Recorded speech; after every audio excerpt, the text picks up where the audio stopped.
En marzo de 2013, equipos médicos fueron llamados para atender una emergencia en una mansión imponente en Ascot, Berkshire, una de las regiones más exclusivas de Inglaterra. Pero llegaron demasiado tarde. El hombre ya estaba muerto. ¿La causa de la muerte? Ahorcamiento. El hombre que encontraron muerto aquí no era cualquier persona. Era Boris Berezovsky, el empresario más poderoso de Rusia en los años 90 y la persona que ayudó a Vladimir Putin a llegar al poder. Oficialmente su muerte fue registrada como causas no determinadas. Pero todos sabían la verdad. Berezovsky había cometido el error más fatal que un empresario ruso podía cometer. Él desafió a Putin. Y uno de sus hombres más cercanos, Roman Abramovich, observó todo desde primera fila. Pero Roman no imaginaba que años después él mismo se convertiría en objetivo del hombre que ayudó a crear, y que la única persona en el mundo capaz de ordenar su envenenamiento sería exactamente aquel a quien él trataba como un padre. Roman Abramovich nació en octubre de 1966 en la Unión Soviética. Su vida inició trágicamente. Cuando él tenía apenas un año, su madre Irina murió por una infección en la sangre.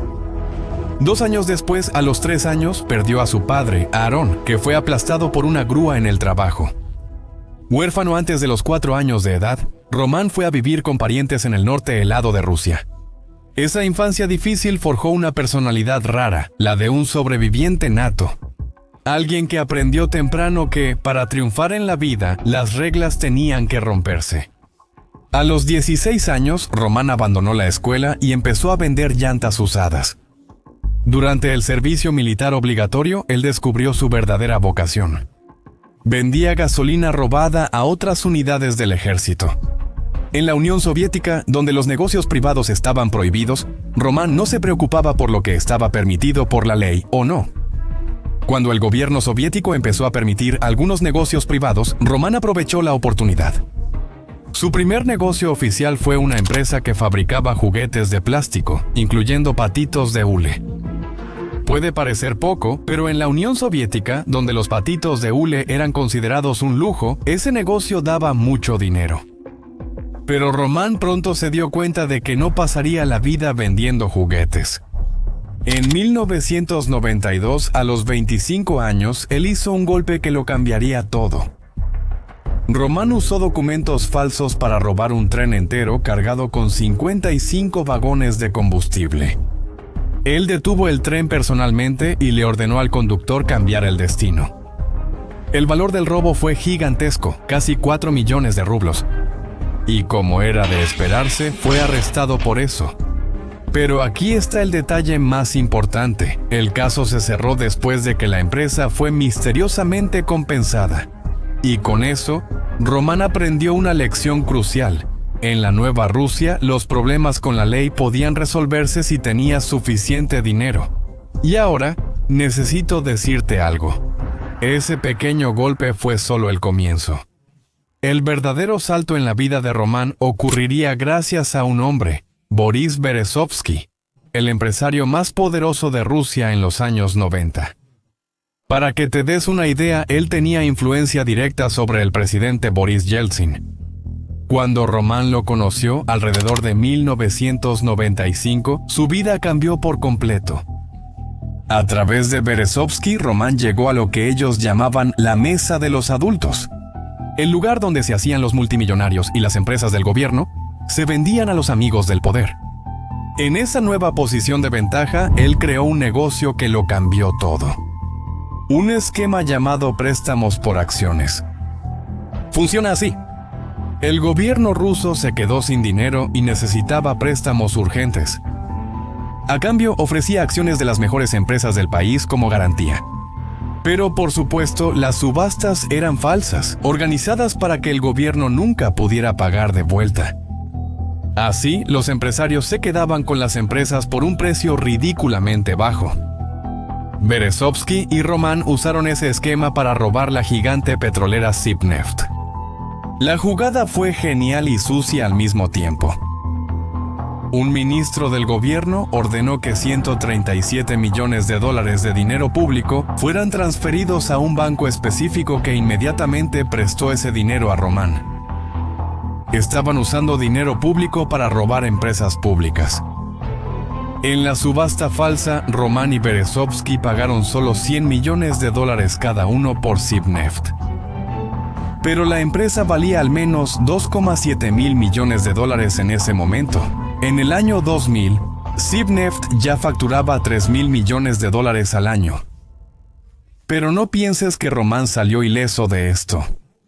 Ese robo histórico tuvo serias consecuencias y pronto alguien intentaría hacer justicia. La compra de Sibneft estuvo rodeada de misterios, principalmente de muertes sospechosas. Iván Litskevich, director de una refinería que se negó a apoyar el negocio, fue encontrado muerto ahogado en el río 2 días antes de la creación de la empresa. El caso nunca se resolvió. Cuando el principal fiscal de Rusia abrió una investigación sobre el robo de Sibneft, la respuesta fue brutal. Alguien filtró un video íntimo del fiscal a la prensa. Fue despedido de inmediato y la investigación simplemente se desvaneció. Román y Berezovsky acababan de demostrar que estaban por encima de la ley. Y eso era solo el comienzo. Con la empresa petrolera bajo control, Román se dirigió a otro sector aún más peligroso, el aluminio. Y mira, lo que te voy a contar ahora hace que los robos de petróleo parezcan cosa de niños. Las guerras del aluminio en Rusia fueron un periodo de violencia total. Román resumió bien esa época. Cada 3 días alguien era asesinado. Eso porque la pelea por el control de las fábricas de aluminio involucró asesinatos por encargo, chantaje y una guerra abierta entre grupos rivales. Cerca de 100 ejecutivos, comerciantes y periodistas fueron asesinados en esa guerra. La violencia era real y dirigida.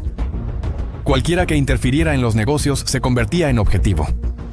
Pero Román tenía una estrategia distinta. En vez de matar a los rivales, él vio una oportunidad. ¿Qué tal juntar todas las empresas y acabar con la guerra? Y con eso compró una gran fábrica que estaba en crisis y la usó como base para su jugada genial. Y aquí entra un detalle crucial.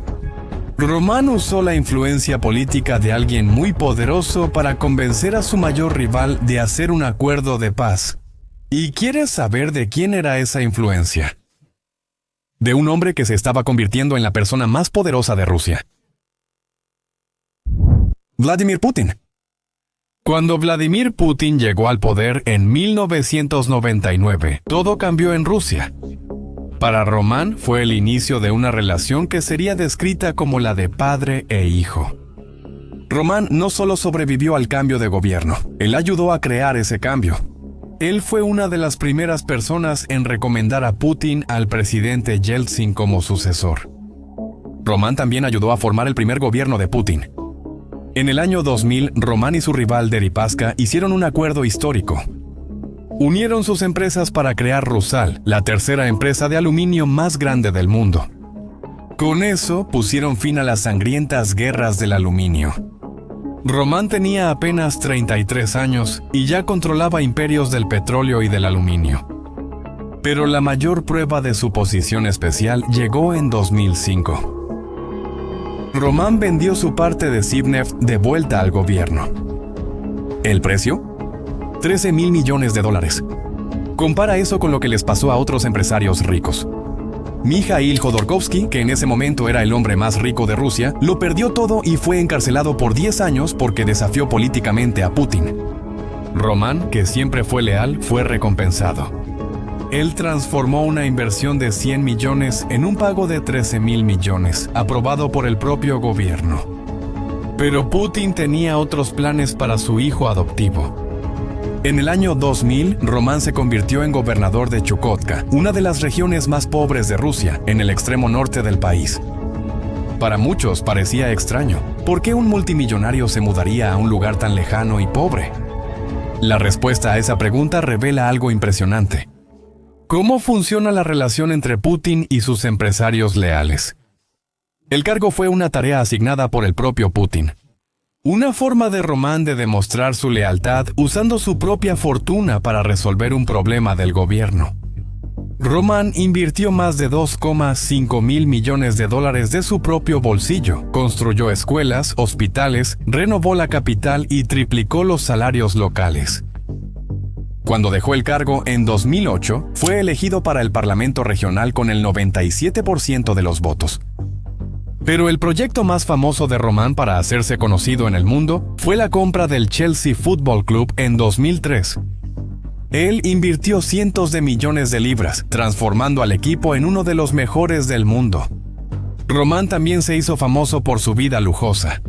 Mansiones en Londres, yates gigantes equipados con sistemas de defensa militar y una colección de arte que valía casi $1,000 millones. Mudarse a Londres era parte de una estrategia: proteger su dinero, ganar respeto en Occidente y construir conexiones políticas fuera de Rusia. Roman creó así una doble identidad: el hombre de confianza de Putin en Moscú y el empresario respetado en Londres. Durante 20 años esa estrategia funcionó perfectamente, pero en 2022 un acontecimiento demostró que es imposible pertenecer a dos mundos diferentes al mismo tiempo. Febrero de 2022. La invasión de Ucrania por parte de Rusia destruyó el mundo cuidadosamente construido por Roman.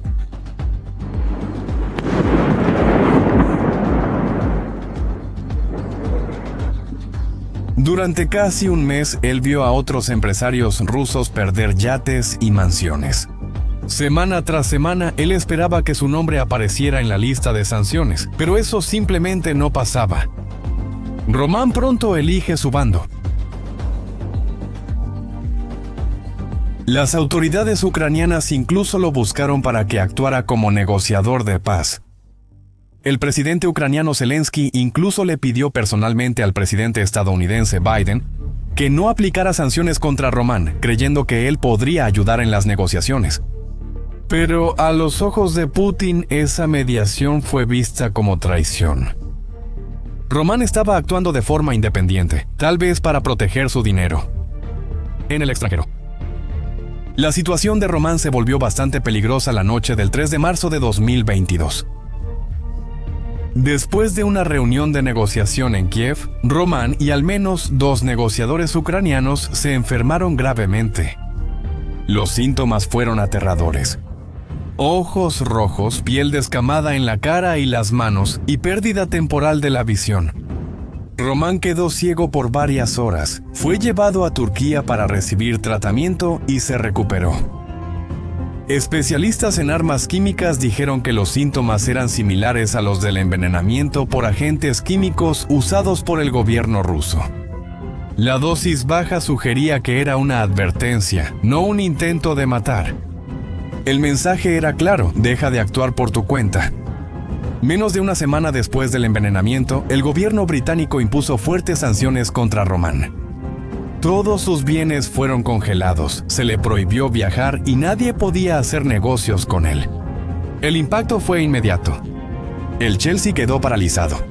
No podía vender boletos, productos ni contratar jugadores.